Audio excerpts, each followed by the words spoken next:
Hello and welcome to the 5-0 Podcast, your number one podcast for the Smash CPU Ultimate Draft League. I am MaxSchersey, and I am joined by Mike. Hey everyone, Hello. let's just get this out of the way. Mike 10-bombed me this week. He has a better team, and this is just not my year, everyone. Okay? I'm not dead yet, though. If I lose next week, I am. But I'm still going to try the rest of the year regardless, because otherwise, that would be bullshit to Truck Mud, since she already took a loss to me. Right? So I got to try equally against everyone. And not be a sore loser because the year's not looking good right now. We do have two teams that will be declared dead this week, though, during your weekly match recap I didn't coming even. up soon. And also, Okay. I beat Mike 9-1 in fantasy baseball this week. How are you doing, Mike? I'm not gonna lie. I forgot to check fantasy baseball this week.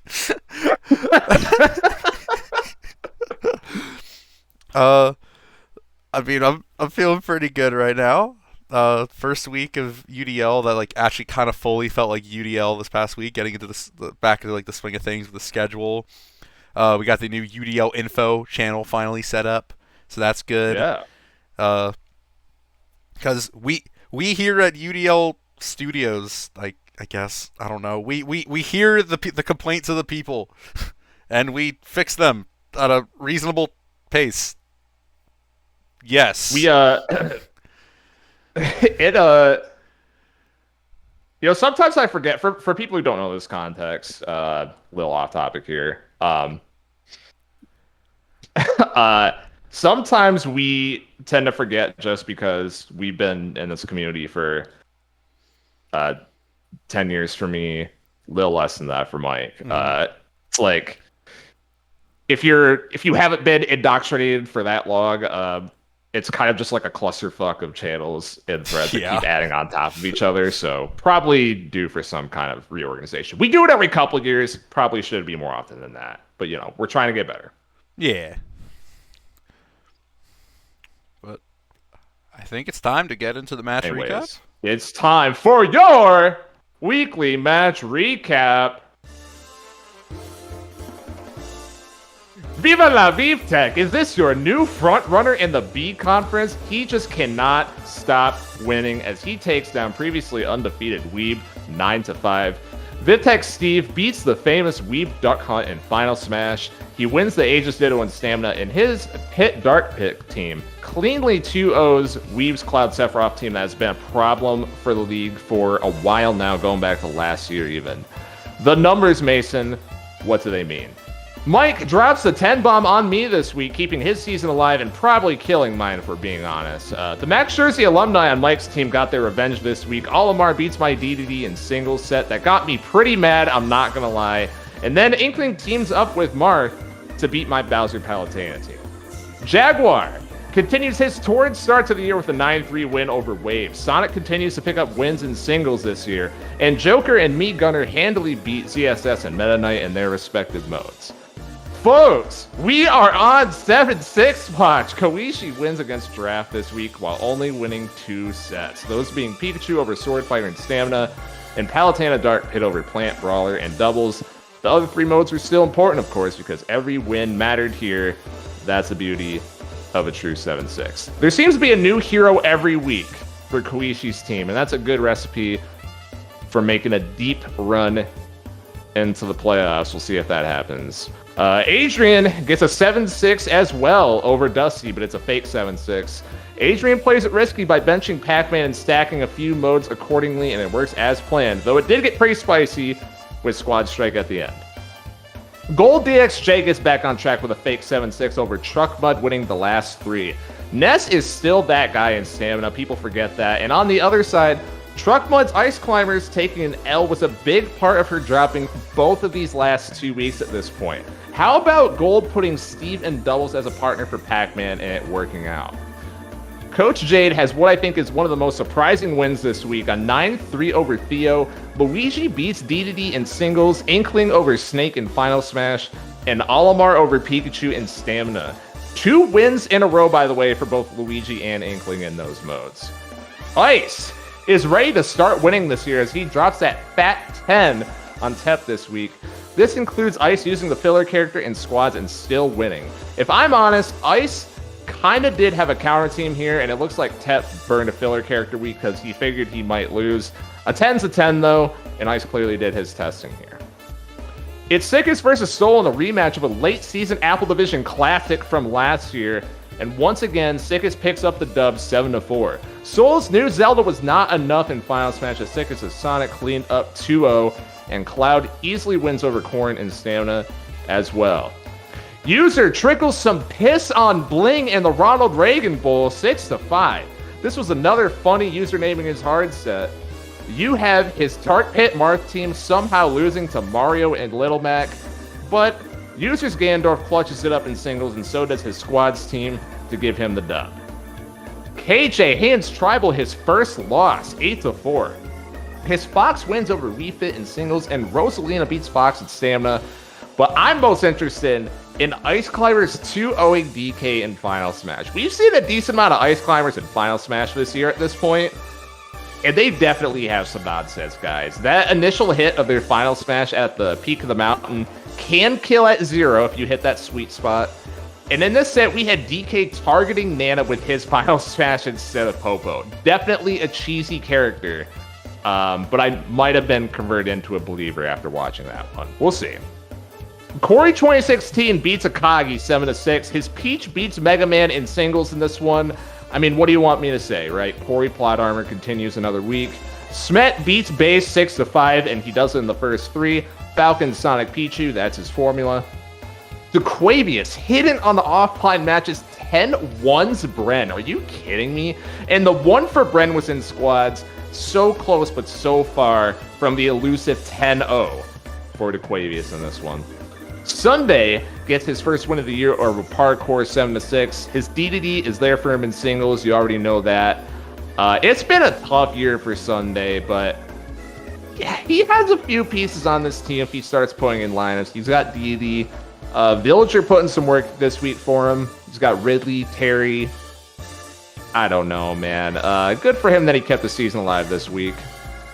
Jiu similarly keeps his season alive with a 9-4 over Corvette.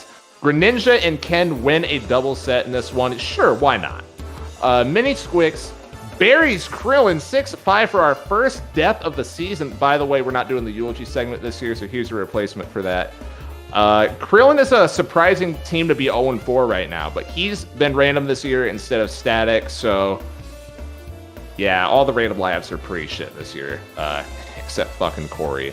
Mini Squix min-maxes his win in this one, throwing FS and Stamina and then getting wins in the other 3. V kills our second team this year with a 9-3 over Ridley. Everyone on V's team showed up this one, but he was also a surprising 0-3 himself going into this week, so this is him saving himself here. Zelda, by the way, keeps winning in Final Smash this year. Is she back? Is she officially back? I know I've been a little jaded on Zelda a bit after last year, and I forget the year before she was disappointing as well, but anyways, whatever. Is she back? Gemini beats JNP 7-6. Isabel in Final Smash does it again for him against Wii Fit Trainer, and his squad's team continues to look clutch. So he moves on with the dub there. Oh my gosh! H-Kun is not undefeated anymore as he wins 7-6. H-Kun put up a good fight for sure, but Omar won with his first 3 formula, including very close sets of Lucario over Mega Man in singles and Hero over Zelda in FS, excuse me. Early season Tungi is not over yet as he beats Leo 7-5. Banjo 2-0 Steve in Final Smash, yup. And ZSS was 1 hit away from winning a stat in Stamina against Aegis. Almost doesn't count, but that was a really fun one to watch in the call. Kamazotz gives I shitted his first loss 7-5. Kamazotz wins the Falcon Ditto to start, and then Simon 2-0s Ice Climbers in Stamina. Almost wins in squads despite using the filler character, but couldn't bring it back. Orchid finally gets a win over Septo 9-5. Shulk, Snake, and Richter win close sets in the first 3, and then Joker Dark Samus 2-0s Pit Lilith in doubles. What have I been telling y'all? This is a good team. She's just been getting unlucky up until now. This might be the start of something. And finally, Crimson beats Mr. Wiggles 9-5. Rob wins a close one over Plant and Final Smash. And Broccoli Kong and Broccoli Kong are brought down by Crimson's counter team Peach Greninja. How about that? And that's this week's matches in the Ultimate Draft League. Yeah, very, very chaotic week. Despite the return to like a normal feeling of a schedule, a lot of wacky moments and stuff like that this year. But this week. But yeah, nice job with the Remax. Nice job with the recap, Max. Much appreciated. I think it's time we move into the some divisional recap talk here. Starting to get into the playoff picture weeks. So, yeah. Starting off with the Vent Division. How the heck is Giraffe last in this division right now? Maybe the Soup Division isn't fucked up. Maybe Soup Division isn't like far and away the most stacked division like we thought. I think the Vent Division definitely proved that this week because it was a Vent versus Soup divisional week, and I think the Vent Division won 4 of the 6 matches. VTech's team, absolutely legit right now. Just the only knock against him really before this week is that he'd only played random lineups before now, but now he just beats a top team in the B conference. That's right, legit ass team. Yeah, and it wasn't like a blowout, but it wasn't super close either. Like 4 is kind of in that middle ground. Like 4 differential is kind of in that middle ground. H-Coon's loss, one of the first matches played this week, definitely was the start of a pattern of 3-0 teams getting upset this past week. Outside of the main card at least. More on that later.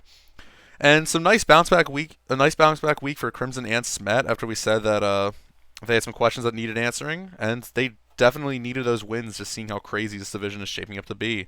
Even KJ, the team that we all thought was kind of going to get run over here, still keeping up right there. 2-2, +6 differential. Moving on to the Fish Division. Just like how last week it was a really good week to be a Soul fan, this week it's a very bad week to be a Soul fan. Everyone wins besides him and Ridley in this division. It's just no more roster moves at the moment for Soul. We'll see if he makes some this week, especially because it does seem like this week it's a little bit of a spoiler, I guess. I don't know. You guys will see it coming up soon. Actually, seems like there's a good amount of free agency moves this week, so we'll see if Soul joins the pack on that. Ice gets what feels like his annual regular season 10 bomb. It feels like he's good for one every year. He gets it against Tep. He does find himself in the middle of the pack here, though, like tied with Gemini and User at 2-2 apiece. And speaking of User, he avoids another nasty choke here. Hopefully the back of his lineup can find some answers because definitely some question marks there. Obviously, User not feeling confident in Wolf and Stamina this week after the loss to Wario in his Week 3 match against Mr. Wiggles, and didn't really work out here this past week with the replacement. So we'll see if at least for good. It's good starting point that the first 2 events, single and FS, feel very confident. Like, you gotta feel very confident if you're User in those 2 events right now. But we'll see if the back half can get figured out. And leading into the Soup Division, Koichi leading all alone right now. I'm just being straight up, just absolutely crazy plot armor. Avoids turning a messy week into a total catastrophe for the top half of this division. But obviously you're in UDL, you're gonna take those. Especially in a division as stacked as this. Can we talk about how Koishi's always got that plot armor? Like, what's the secret sauce here? I gotta talk to her about that. I need some of that shit. I don't know. I really don't know. How will Tribal and Weeb respond after getting punched in the mouth this past week, both with a 4 differential loss, losing by 4 in each match? Weeb's loss obviously not that bad. Keeping it at least pretty respectable against like an absolute top dog at the moment. Tribals though, pretty rough against losing by 4 to a random lineup. That's gotta hurt. We'll see how they respond though. Again, just trying to win this next match because again, divisional play is starting very soon. Week 6, so this is like this next week. It's a non-conference week. It's a bit less pressure, I guess. because non-conference matches don't affect the standings as much, but also a bit more pressure because it's like the get right week before your divisional play starts. And then I said the 3-2-2 teams at the bottom of this division right now, they're like a pack of piranhas just waiting to feast on these top teams. Omar Gosh has some insane win quality for a 2-2 team. Like his 2 wins being against Sickest and H-Kun. That is insane. I'm honestly just kind of surprised at that point, I'm honestly kind of surprised he didn't beat Jaguar at this point, just because it seems like he just shows up against like the really top teams. So, but yeah, we'll see if his roster can keep that up heading into the second half of the season. And then moving on to the Baymax Division. Sickest has definitely put that week 1 loss to Omar Gosh. Yeah, speaking of Omar Gosh, definitely put that week 1 loss in the rearview mirror. Like a 3-match winning streak is definitely going to help after a disappointing opener like that. Actually, also plus back to being positive differential too. Tep's team, Arizona Almighty, definitely looking like a gatekeeper role right now. Yeah, do you have an analysis on this, Mike? I'm curious because I see that minus 11 there. Like, Yeah. I know I said last week I don't really look at differential this early, but that kind of pops out. Yeah, it's like, I mean, it's 2 like closer wins against teams that are like also around the middle of the pack right now in the B conference. Like 7-5 win over Base, 7-6 win over Smet. But then also 2 blowout losses against like top-notch rosters right now. Like, I mean, granted, all 4 of his opponents he's played so far are 2-2 at the moment. But Okay. like, I would say like Truckmud and not Truckmud. Sorry, no. I mixed them up. Sorry, he played Gold, not Truckmud. Gold's 3-1. But like Gold and Ice's rosters are definitely looking better, I would say, by like a decent amount than Smet and Base's rosters. So I don't know. Definitely still plenty of time to turn it around. 2-2, far from the worst spot to be in, especially in this division right now. If you're Tep, you're likely gonna have to go like decent chance you're gonna have to go 4-0 against these 4 bottom 1 and 3 teams in this division right now, though, if you want to make a playoff run. But we shall see. But speaking of this 4 bottom teams, I genuinely have no idea how like this bunch is gonna fare once divisional play starts. Like, there's a decent chance they're all just gonna cannibalize each other, so that none of them can catch the top 2, like Tep and Sickest. But again, we shall see. These bunches of division, these divisions with like the teams bunched up like this are always some of the most fun to watch. Once all the divisional play starts, and then getting into the playoff picture. Like this first week, we're officially covering the playoff picture each week. If you didn't see the message I posted in Stream Talk earlier today, the current B conference playoff picture. First and second right now are VTech and Koichi respectively, the 2 4-0 teams remaining in here. Third place is Corey 2016. He's still there. It's looking kind of like a repeat of the Alpha Conference last year with Corey and Sickest fighting for the 3rd and 4th spots, fighting between those 2, like the ordering in this like left conference here. Then your current 5th seed is H-Kun. 6th and 7th seed, Tribal and Weeb, the 3-0 teams, formerly 3-0 that lost this week, all taking up those 5th through 7th spots. And then 8th and 9th currently, the 2 teams that would be playing in the play-in if the season ended today are Crimson and Omar Gosh. So, yeah. And then there's like a ton of 2-2 teams in the B conference right now. It's probably a bit too early, if we're being honest, to start covering the playoff picture. Shaking out when division play starts. Yeah, definitely. But yeah, it's there's gonna be so much movement within these first couple weeks here, and then moving on to the P conference with the True Division. True. Odd season Jaguar is just looking like it's a real thing at this point. Like the seasons 1, 3, and 5, like 2020, 2023, and then 2025 so far, just absolute top-notch team. While 2022 and 2024 were a bit weaker. But no, this team looks absolutely legit because I know Jaguars like first like half of his schedule, if not even 2/3, is like pretty tough. I mean, especially with Omar Gosh and DeQuavius, like teams looking like a lot better than initially thought at the moment. But yeah, this like week 3 to week 8 stretch for Jaguar is just absolutely brutal. I mean, already beat Septo and Wave, but then also has Sickest this next week, and then Jade, and then VTech, and then you.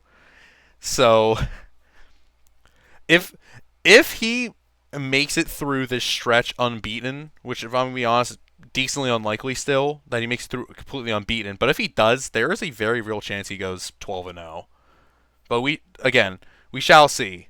Because again, you saw Sickest, you saw VTech, Jade, and you There's so on there. much shit that could happen. Yeah, exactly. It's like you I don't know. We see so much bullshit happen in UDL in matchups you're supposed to win that it's hmm like I don't even want to start thinking about 12-0 Yeah, until way exactly. later. Uh, and then Jade Squad. Jade Squad's definitely looking very legit. Like you said during the recap. I mean, some unorthodox placings that have definitely been working out so far. Like Luigi. Luigi singles isn't too crazy. But 2-0 this past 2 weeks. Inkling FS, mainly being the one spot we thought Inkling was not that great in. And I still definitely would say it's Inkling's weakest spot, but still 2-0 these past 2 weeks, including a win over Snake this week. That's pretty good. But yeah, Jade just getting a win over a dominant win over Theo, who was one of the best rosters on paper and like on the league this past week. Yeah. Definitely don't sleep on Jade. And then of these three teams at the bottom, I'm definitely saying you have the best chance of making a comeback. 1-3 is it's you're I definitely need not to out of win it. out. I need to win out to make the playoffs. I'd say I you could think. definitely afford at least one, if not two Or one losses. loss, I guess.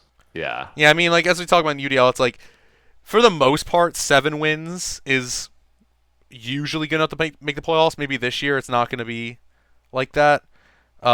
8 wins is usually like the lock, though. No team has ever won 8 games and lost and missed the playoffs. So yeah. Then moving on to the Pain division.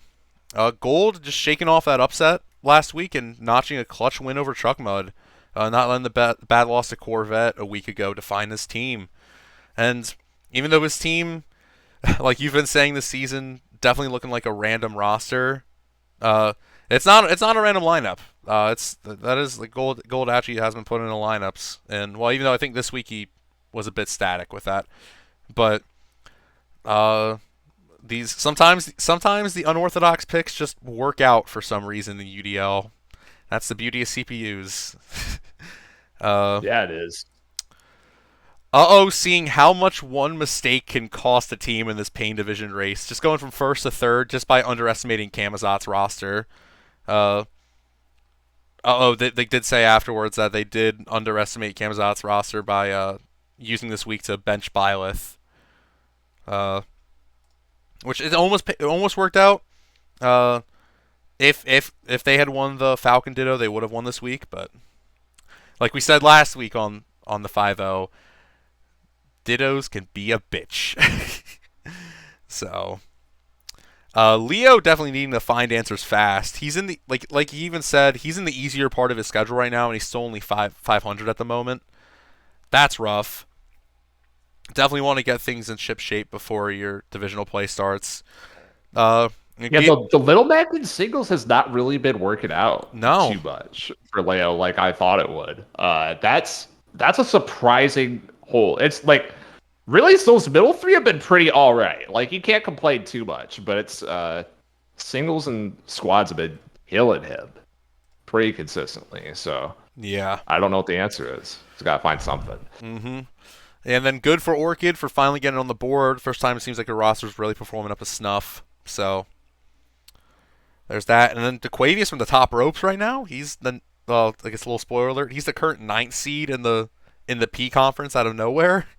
Uh, we'll see how that keeps up because again it is a random team with a filler character. So, but shall see. And then moving on to the Franklin division. Oh hey, it's me apparently. Uh, Oh yeah. just like how everyone expected, definitely including myself after week 2, that I would be leading this division after week 4. Uh, no one. I don't think anyone expected that for a good reason. But looking like my team finally starting to potentially hit a good stretch. I don't know. We shall see. Wave is in need of a win fast right now. I definitely do not want to let the good start he had to a season spiral. Uh, Obviously, like the loss of the Quavius was rough because he forgot to put a lineup in, and it still ended up being a 6-6 loss. And then this week, you get your lineup in. You are going against the top team in the league right now in Jaguar, but still, you kind of just get punched in the mouth, losing 9-3. And with definitely a little bit of wackiness in there. That FS meter set was very painful to watch, if I'm just being completely honest. That's ZSS though. Like you know that going in, that might That happen. is true. That is very true. But yeah, it's hopefully Wave can get a rebound win this next week, which like it is. It's a rematch of a classic match from last year. It's Wave versus Soul this next week. So Ooh. you definitely want to get a revenge win there. Man, the Apple Division was so cool last year. It really was. I feel like with enough time between it now, that was definitely the most fun division race to watch. I think so. Yeah. And then Theo's team also looking like a kind of like a gatekeeper role at the moment, like Tep, which honestly should not be the case given this roster. This is a very, very good roster on paper. It's very likely just some underperformance here. Like it's not. I definitely don't think it's a coach issue right now. Theo is putting these characters in mainly the right spots. Maybe you swap like one or two of them around, but hopefully he can turn it around. And then finally the Waters division. Camazotz is a legitimate threat. Like we've known he's had a good team, but I feel like a lot of us, including myself, haven't been taking him like 100% seriously. Because I mean, like it's Camazotz. He's Mr. Don Dole. He's the 1-11 team turned 11-1 dream in UDL sim. But like, his team is legit. There's a reason he's leading this division right now. He just beat a 3-0 roster. Like. It's starting to get to the point where, like, say if Camazotz makes a deep playoff run, we really shouldn't be surprised. Which is crazy to say, but yeah, the roster's legitimately good. yeah. And then this is just early season Tungi once again. It's probably it's still going to be hard to succeed as a random team with filler, but it still is crazy given that he's 3-1 with these circumstances. And then Truck Mud all of a sudden finding herself at 2-2. After she took the league by storm this first couple weeks.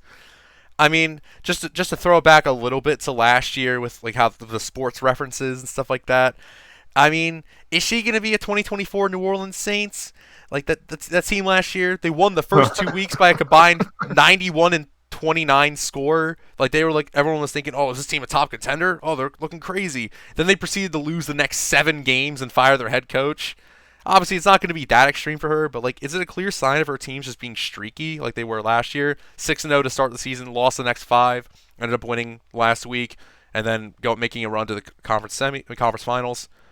I think that's what we're learning. This is just a hot and cold team, and you just hope that the hot streaks are going to be longer over the course of the year. Yeah, and then.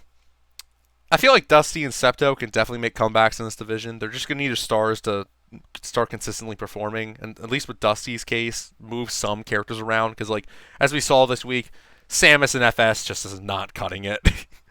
Samus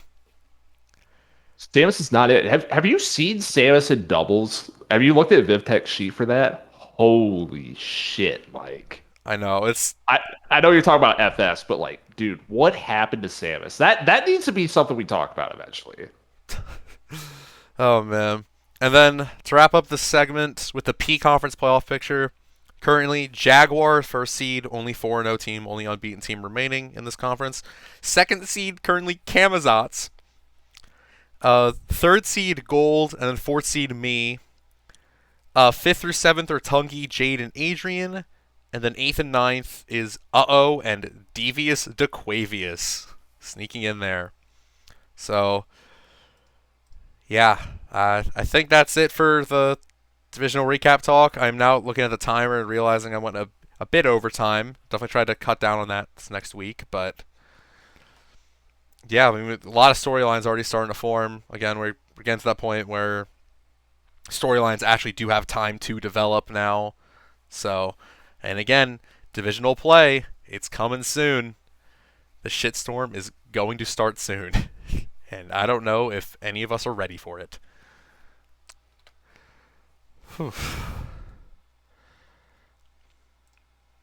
Is it time for viewer questions? I think it's time for some viewer questions.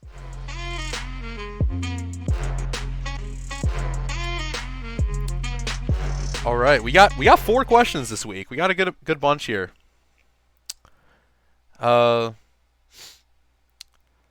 Starting off with Vtech's question first. A little bit of a two-parter. They kind of flow into each other nicely, though. Which rookie team has the scariest roster at the moment? And which rookie coach is the scariest given their team?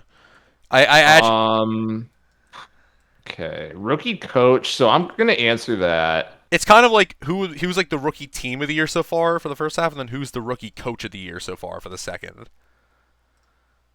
Right. Rookie coach. I'm trying to think of who's putting in lineups that's a rookie this year. I think all the rookies from there. All the complete list of rookies. I think there's Giraffe, Gemini. Mm-hmm. Omar.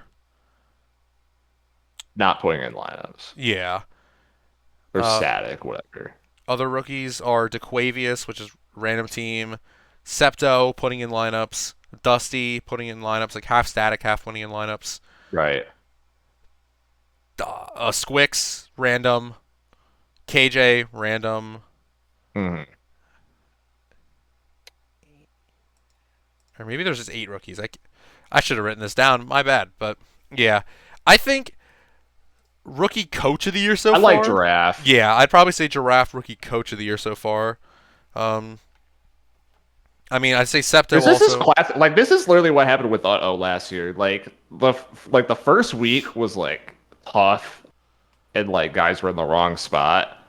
And then, like, he locked in, you know? I feel like that's what this is going to be. Yeah.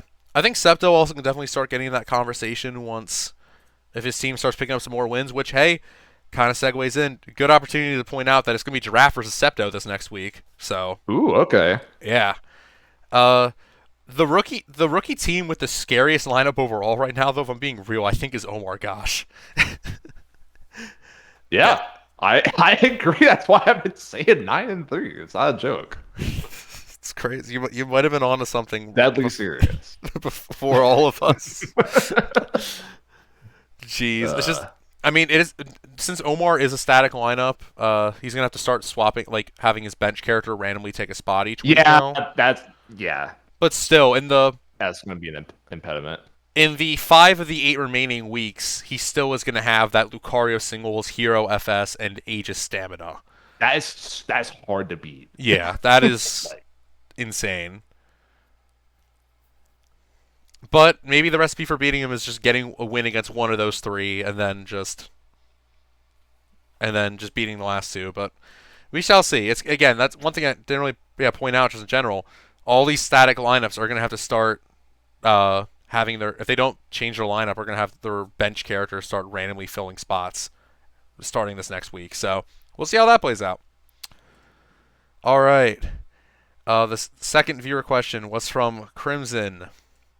Given the high amount of quote-unquote wacky moments this week, to put it lightly, which match was the most painful yet entertaining to watch? Painful yet entertaining. I'm honestly, not to ruin the illusion here, but I don't watch most of the sets. I just catch what I catch on stream and then film the rest based on the card. You have a social life? How dare you? But from what I saw, that fucking I go back to that KJ fucking ice climbers over Tribals DK. I know Tribals DK is so fucking iffy over the years. Like Tribal just keeps going back to him, but DK's done him dirty so many times. Yeah, because he's also done him well so many times, I guess. So it bounces out. But dude, Ices are a scum ass character. They need to just be fucking banned, right? Like stamina was bad enough. Now they're gonna be doing this shit in another mode. Fuck these guys. I don't know. My pick the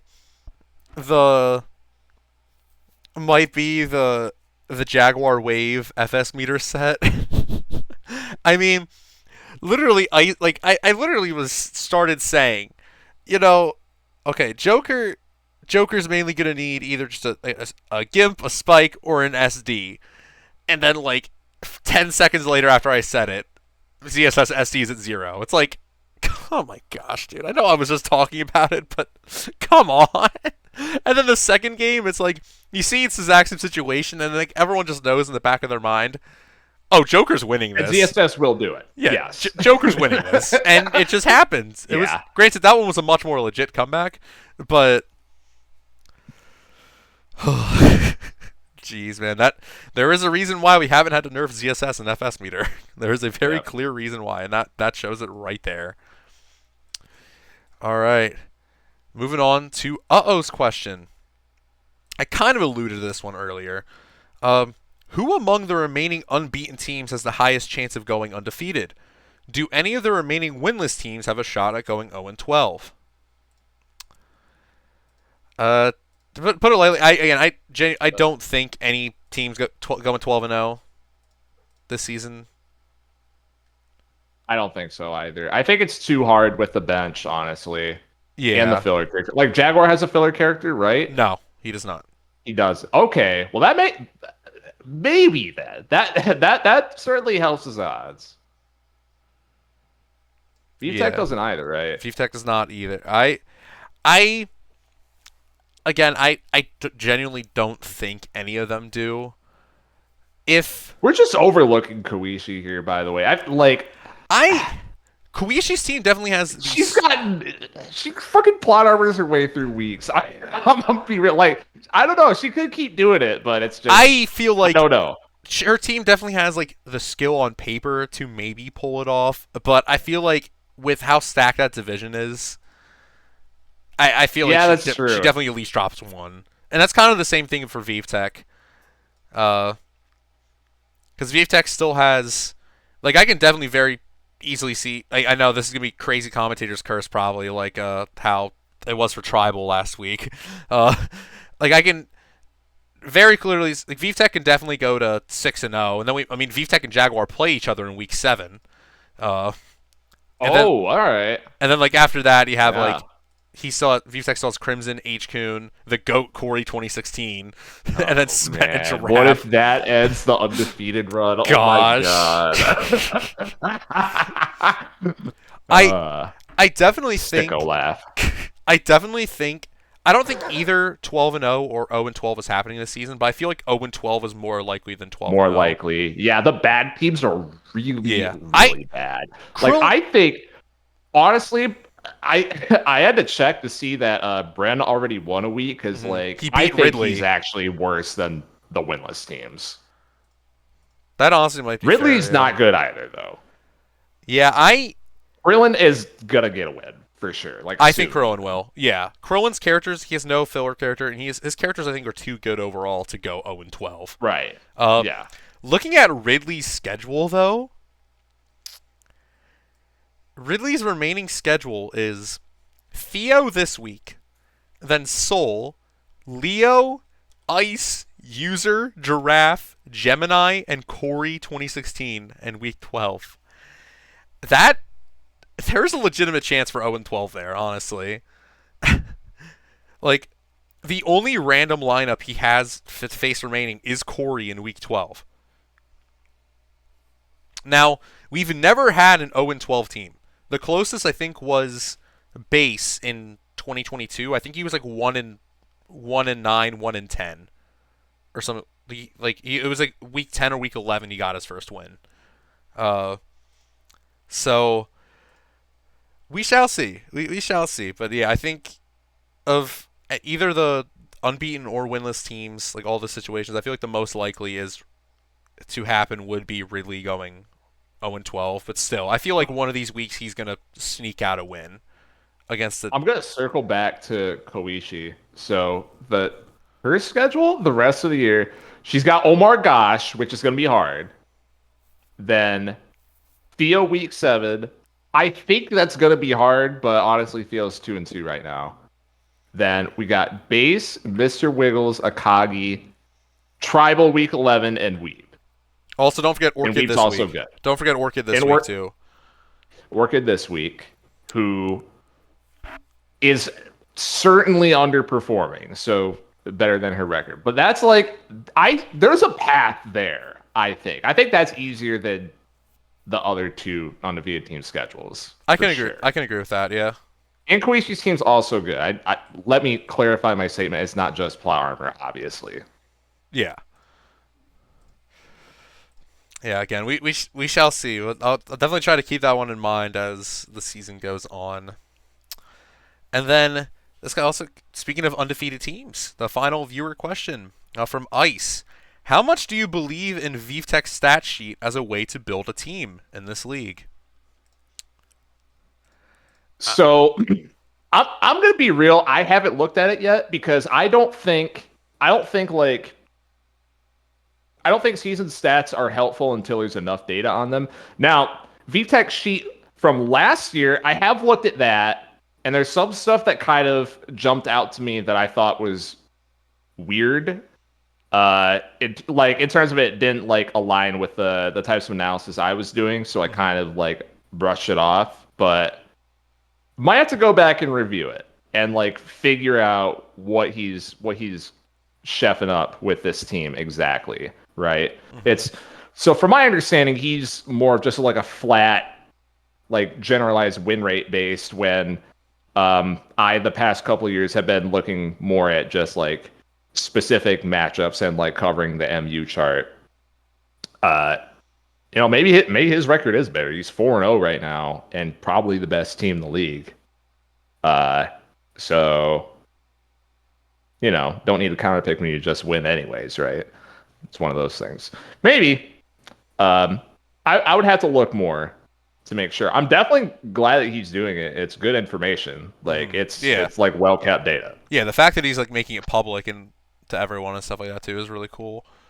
Uh, I mean, I'd say it definitely clearly works as of right now, at least for sure. I mean, yeah, like you said, 4-0 probably would be number one on the power rankings at the moment.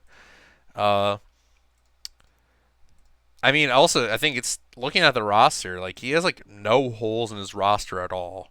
Honestly, like even like the one and $2 characters he has are like characters that have very clearly shown to be like characters that like tend to like pop off in squads. Yeah. So like it's just gonna look super tough to take 3 out of 5 sets against this like behemoth of a team right now. Honestly, is it doable? Yeah. Like we're not handing him the championship right now. Obviously, there's still 8 regular season weeks to go, and there's still playoffs. And I mean, like, if things go sour, like it's very unlikely at this point, I would say. But like, I mean, he's not a lock for the playoffs. He's very likely going to make the playoffs, but he's not like a lock. Uh, but yeah, I'm really curious to see just how this team continues to perform this season. Because again, he's shown that he's still going to put up those big numbers types of performances, even against good opponents. So I mean, he is going to have to play early season Tungi this next week. So like that's like maybe the first real big test. If it still can be considered early season Tungi. Yeah. Is it still early season? I guess we'll find out. We'll find out this next week. If he wins, yeah. If he loses, now. The Tungi line. All right. I think that's it for this week. Again, I know a bit of a longer episode. I honestly wasn't even really looking at the timer. Definitely got to cut down on the middle section some, but that's not a hard fix to make. Yeah, I thought it was a very good episode. Awesome. Well, Mike, as I scroll down my note sheet, and that's it for the 5-0 podcast. Thank you all again for tuning in. This was a wonderful week, and I'm looking forward to a great week 5. Yeah. See you guys then.